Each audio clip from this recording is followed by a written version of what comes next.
The first track on the album is the title track called You Are We. It's about the impact that humans have on the world as well as their own sort of smaller societies. I kind of like the idea in this song that at one point in time humans learn everything they know about the earth and everything around them from the stars in the sky, and use that to navigate and make dates and work out the cycle of the earth. And then as we go on and develop industry, and which eventually turns into pollution and things like that, then we actually celebrate that we've created all these amazing things that essentially pollute. And I have this image in my head of these people almost like filling the sky with pollution and being stoked about it because that's such a great achievement. That's such a great achievement for man. And I kind of like that idea that that's how humans' brains have changed over time. That they've one thing that was so important becomes the next thing, which is we need this to survive, and that's the industry and all these things we create. And also, You Are We is saying that like we're all connected. Like something you do influences another action or whatever, or indirectly someone else.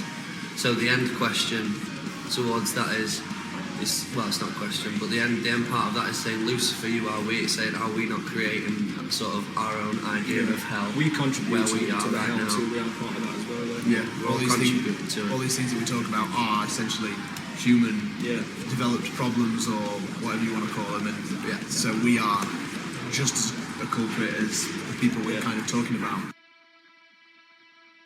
So this next song that we're going to talk about is called Steal the Sun. It's track 2 on the record. In this song, we're kind of talking about how us as creatives can have this thing that we sort of have made, almost sort of taken from you, and someone else can, you give that to someone else who doesn't care about it in anywhere near the same way as you.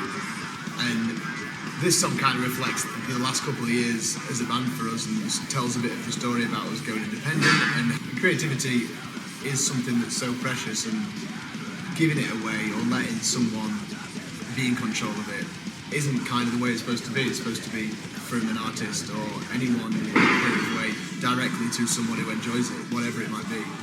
And like, we're trying to eliminate as many things that could alter it on the way. Yeah, and that's what we did with the Pledge campaign as well. It's directly from us to the fans of the band, so it's kind of like the best way to reiterate what we're trying to say with the song. So another aspect of the song, which is a great thing that happens with Sleeps, is that there's multiple angles, because lyrics may come from different places, so there's different meanings throughout the song. And the chorus is kind of about, in some way or form, that there's this general struggle throughout all human life. There's no one that doesn't struggle at some point in their life, or constantly, or whatever.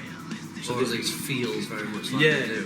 There's always these ups and downs. So in some form, everyone's sort of self-seeking in some way to get rid of these pains that they feel. And I feel like people like huge corporations and people at the top and people with loads of power, too much power, are still self-seeking like the people at the bottom. So if you imagine people still self-seeking at the top, think of the destruction they'd be causing and these guys are old as well. I know I don't want to be like ageist, but because think of their last thing they want to get out, I feel like they're trying to get so much power over everyone, so much destruction, just to try and fill this void that they've been chasing all their life, when actually it's probably not the way to go at all, but it's just a theory. This is a song that's a collective of a few different things and how they kind of mirror each other, and something like Inner Struggle can then be paired with our view on Earth and society and things like that. And there's a line in the song that says, "Said the nomad to the sea, what is home without these streets we know?" And I like that thing, because at the end of the day, when you say like, "Oh, I love home," or like, "I feel comfortable in this place where I grew up," or anything like this, that's because of the things around it. If all those things were gone, everywhere is identical. All these different countries and continents and places are exactly the same. It's just because of things that we familiarise ourselves with. And I think once you sort of come to terms with that, it makes a lot more sense that it is just one ginormous place that's been inhabited by us, and what we've actually done to it, and like how we've affected it, like put names and gradations on it. Yeah. That defines it, and numbers, and then people identify with those gradations and names, and then they get split up. And because of those things, we fight, and that creates all this struggle and all these terrible things. Creates a lot of great things too, terrible. But the reason it's called Feel is because that reiterates again what we're saying in terms of everyone's sort of interlinked. It's like, let's feel this together, because just because someone's at the other side of the world doesn't mean it's having an influence on them in any different way to how it's eventually going to influence us or influence us at that moment. This next song is called Empire of Silence. I actually wrote the beginning set of lyrics to this song like as the sun was coming up, super late one night when we were on tour in America, and we were just driving through the complete middle of nowhere, and we've been sort of interested in getting out of civilization and getting into nature and feeling like disconnected from this world that you sort of quickly find yourself swallowed in. And this sounds sort of like hippie to start saying about, but talking about trees and about these things that create the oxygen that we breathe and are there in the complete masses, and it's sort of easy to forget sometimes that without that we're totally fucked, and we're chopping this shit down. And it's like when you see a huge forest, I always think that essentially looks like the biggest army in the world, and they're so important. They're more important than any army in the world, and that, but they can't say or do anything. I love bringing awareness to things like the tree thing. Like, some people may think it's hippie, but people pretend that it's not a thing. But if a tree held its breath, so to speak, we'd all die. And if we hold our breath, they'd also die. So it's a relationship between the two, which for me is what you are, we means. There is no us and then the tree separate. There is the whole one thing. Yeah. Because either or would not be able to survive without either one of us. So it's a relationship that needs to be cooperative to work together. And currently, it's not really happening.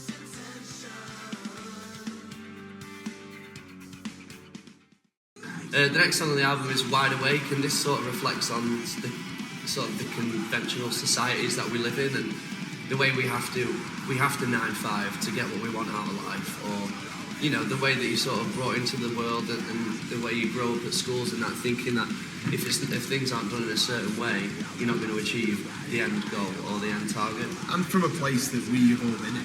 Yeah. Like, I completely remember working in that sort of mind frame where that's the only way, and like it's quite easy to get swallowed in that to the point where there isn't really another option or anything. Yeah, like and that. I feel like people feel that there isn't another option. I mean, I still know people that can't break away from this idea that you have to do this kind of life, the one that's prescribed to us from school. It's like what you have to do, but actually, since when we did the band, you actually realise, hold on a minute, we can actually do what we want to within reason, you know what I mean? So it's like, there is opportunity to break away from this 9-5. You can learn different skills from not necessarily just having to... From the ones that are given to you. Yeah. This track was kind of inspired after the last sort of 12 months in our country. I think that's kind of what encouraged me in a lot of ways about the song. And basically the song is surrounded by this question saying, where is your heart? Which are I love the idea of this question, because everyone has their own opinions and says what they feel, whether it be in a conversation sense or on the internet or anything. And a lot of people have these views, but I think they would potentially change if you were actually faced with some of these things in real life. And I think one of the things that we sort of, you could say, I don't care about this country, or I don't care about these people in this country because of a certain race, or because it's a country that's not yours. Doesn't feel real, like it's reflected by something like a vote. Getting Ollie involved as well, because it's like an outsider's voice within the song is almost reflects what we're kind of saying there. Yeah. So like we got Ollie involved, and he wrote a couple of lines of the song, and we sort of bounced off each other to get the end sort of result. And when we talked to him about what the song was about, he instantly was like, He knew exactly what. this is something that I feel strongly about and have lots of opinions about. So it was...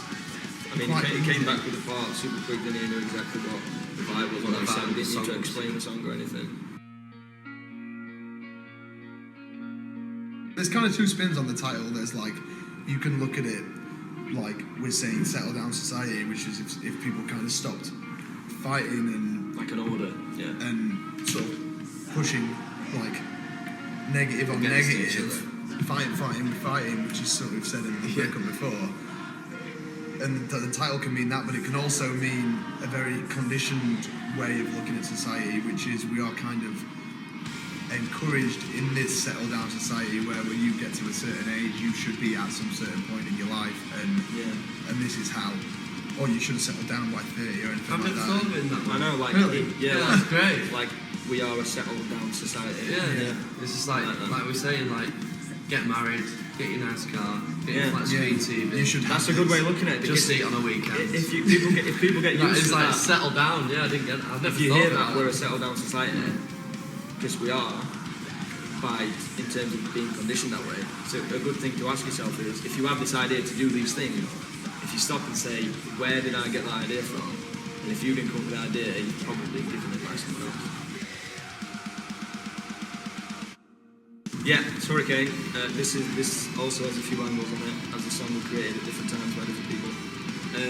So the opening line for me, all my thoughts are useless, are quite literally that, is that personally I was going through a struggle where the way I was thinking was causing me to have emotions that I'd never experienced before, which kind of brought me down a negative spiral. But for a while I didn't realise that it was solely the thoughts that were causing this. Like, I didn't know if they were external as well. I was so confused, and I would have stuck with it and I didn't know what it was. But as soon as I started through Eastern teaching and Eastern philosophy and things like that, it made me realise that it's the way my thoughts are being perceived by me that is causing me to have so much struggle. So like, I'm falling down this well now, I'm reaching with his two eyes, just, I'm so stuck. And this, and I know for a fact this will relate to so many people, because so many people struggle with these sort of things. But the first step for me in getting out of this kind of thing is to realise, is to take a step back from the way you're thinking and look at your thoughts as not yours and just a stream of thoughts, and say, like,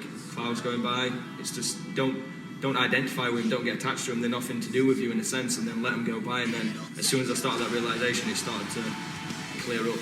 And the kind of contrast in this song and the reflection of it is that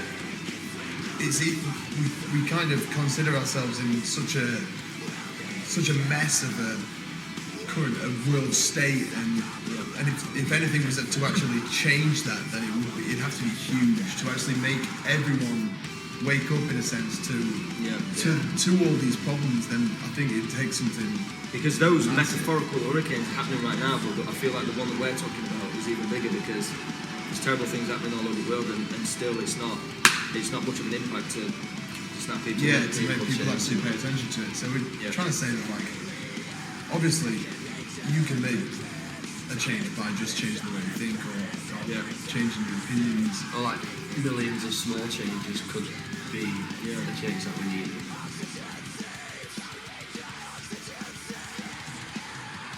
You got to think of it like this. Like, this song is super negative. We're talking about all the terrible shit that's going on. No denying it. It's crap. It's shit. It doesn't mean that this is the way we think about it. This is just a snapshot of this song and the way we can go into the negative on this one. And that's why the line in the chorus is super small, and it's only a small aspect of it, is because it's so shit, seemingly. The only thing we can do is hold our head up high, and it will be alright, because it's such on a grand scale. Just smile when you can and do what you can. You know what I mean? And that almost goes back a little bit to what we're kind of saying in Hurricane and in loads of different songs, Back to the beat now. that you thinking positively is the change you need to make in yourself. Do you know what I mean? If you surround yourself by these negatives and it crushes you and it turns you into a negative thinker, then it's kind of beat you, and it's won. Whereas you can be in this, what we consider pretty fucked up world, but if your brain is positive, then you're going to get yourself out of it. Still holding This guy knows what's up. Civil Isolation was the first track we released off the album, for no specific reason other than I think it was just kind of ready first. And it's a really. fucking belter! And it's an absolute jam slam rammer sack. It contained Right, start again. So the next song on the album, Civil Isolation, it was the first song that we released from this grand set of absolute belters. Civil Isolation kind of talks about how you can get so sort of ran down by this cycle and system that we're sort of led to believe that that's the only way. And to be honest, it's a good song. To be honest, it's a good song. It's a good song that we put out first. It's a good song to put out first because it's a sort of an angry turning point of us going independent because this was us going, you know what, fuck this system, like let's do it our way. Like a realisation. Even if it is really difficult, we know that now, like, I don't know how long it is since that song came out, for like 8 months or something like that, then we're so happy that it went that way and that we've done it this way. And I think that song kind of captures that breaking free from a really conventional machine that you're supposed to just roll into and be a part of, which you might not feel a part of at all. Last track on You Are We is called In Another Now, and it's kind of probably the most sort of philosophical track on the record, and it talks about a couple of different things. One of the things being that this snapshot of everything we've created over the last couple of years that we've completely just like lost our minds in has been the most important thing, pinnacle of our sort of creative life the last few years. As soon as this record is finished, it's frozen and it's gone. And gone for us. It's another moment in time kind of thing. Yeah, and you could, this record could connect with you or anything like that in 10 years. Or this maybe the same way they connected with us as we made it, and how that moment is separate, lost. I'm lost. Yeah, the lyrics In Another Now, the words we speak will fade away, they mean nothing to me, is just a pointer to that one day we will all die, and then our music will live on, but obviously the words won't mean anything to us anymore. So for me it's just a pointer to impermanence and that enjoy the present moment. Yeah, which is another reiteration to why it works well in the songs that we create and what we sing about compared to a live sentence, because we're just basically saying enjoy every second of what you have right now because you never know when you'll be. Don't chase it, embrace it. Don't chase it, embrace it. Don't embrace it, don't resist it or it'll persist. Hope you enjoy the album, Where While She Sleeps. If you have pre-orders, 3/5 off. it's right there. Yeah. Go out and get it. If you have Hope you pre-order, enjoy this it. is where it is. If you want to pre-order it, it's right here. So I mean, you got to do both ends of spectrum. You got to be philosophical, then you got to be. We're not being all grumpy. We're just Yeah, having a you know bit what I of mean? fun.